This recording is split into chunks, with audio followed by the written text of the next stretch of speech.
భారతీయుడు అణుచుకుంటూ భరించాలి. దీనికి కారణాలు అనేకం. మొదటిది, మన సమాజంలో ఐక్యత లేకపోవటం.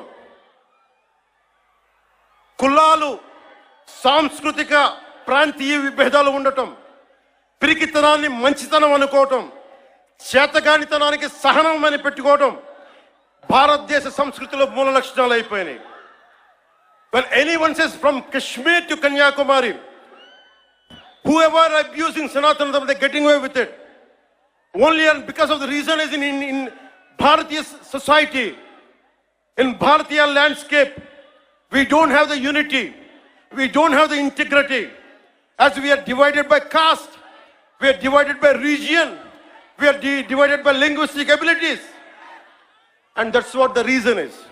Now the time has come. Let us all come together. దేశం మొత్తం శ్రీరాముడిని పూజిస్తుంది. కానీ శ్రీరాముడిని పాదరక్షలతో కొట్టి ఊరేగింప తీసుకెళ్తే చూస్తూ ఊరుకుంటాం. గదుల్లో కూర్చొని ఏడుస్తాం. రాముడి విగ్రహం తల నరికేస్తే రామతీర్థంలో లోపల తిట్టుకుంటాం. ఎందుకంటే ఎవరైనా వింటే కూడా మన మతాన్మోదులు అనుకుంటారనే భయం. రాముడు ఉత్తరాది దేవుడు, ఆర్యుడు అనే తప్పుడు సిద్ధాంతాన్ని మనకి ముందు తీసుకెళ్తా ఉంటారు. మనం భయంతో మాట్లాడడం. చెప్పాలా, ఈ దేశం మూల సంస్కృతికి వెన్నెముక శ్రీరాముడు. రాముడు ఉత్తరాది దేవుడా, మనందరి దేవుడు కాదా? రాముడు ఏ ఛాయలో ఉంటాడు? నల్లని మేఘ ఛాయలో ఉంటాడు. కృష్ణుడు నల్లని మేఘ ఛాయలో ఉంటాడు.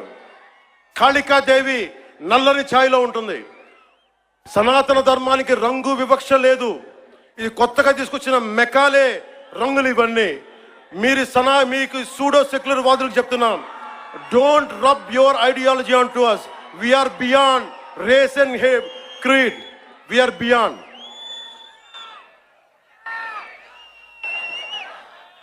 இங்க நிறைய தமிழ் பேர் இருக்காங்களா? தமிழ்ல சொல்றேன். தமிழ்நாடு ஒரு நாயக்கர் சொல்றாங்க, சனாதன தர்மம் கம்ப்ளீட் ஒரு வைரஸ் மாதிரி, அது எங்க நாசம் பண்ணணும் சொல்றாங்க. இது ஞாபகம் வச்சுக்கோங்க. Whoever said this, let me tell you sir, you cannot wipe out Sanatana Dharma. I will tell you why. By the end of my speech, I'll tell you why you cannot wipe out Sanatana Dharma.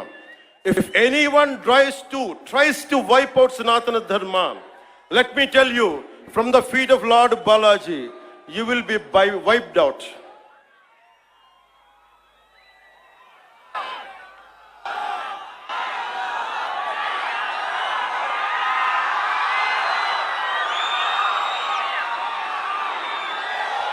తప్పులు జరుగుతూ ఉంటే మనకి పిరికితనం ఆవహించేసింది.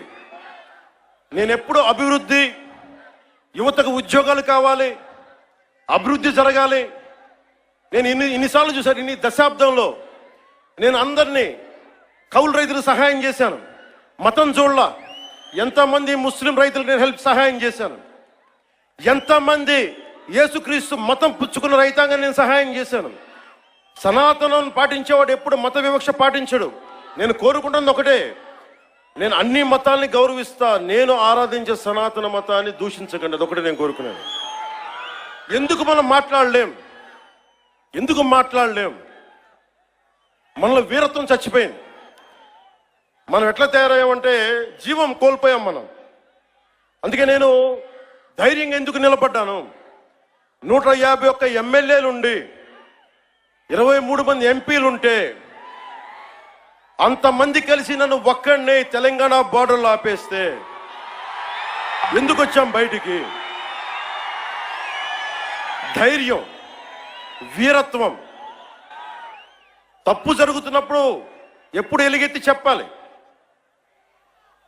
మీకు అన్యాయం జరుగుద్ది, అందుకనే వచ్చాం ఈ రోజున. మీరు నిలబడ్డారు. ధైర్యం లేని చోట, వీరత్వం లేని చోట మొత్తం పోద్ది. ధైర్యే సాహస లక్ష్మి అంట. ధైర్యం చోట ఐశ్వర్యం ఉంటుంది, ధైర్యం లేని చోట అన్నీ పోతాయి. అందుకే నాకు ఇష్టమైన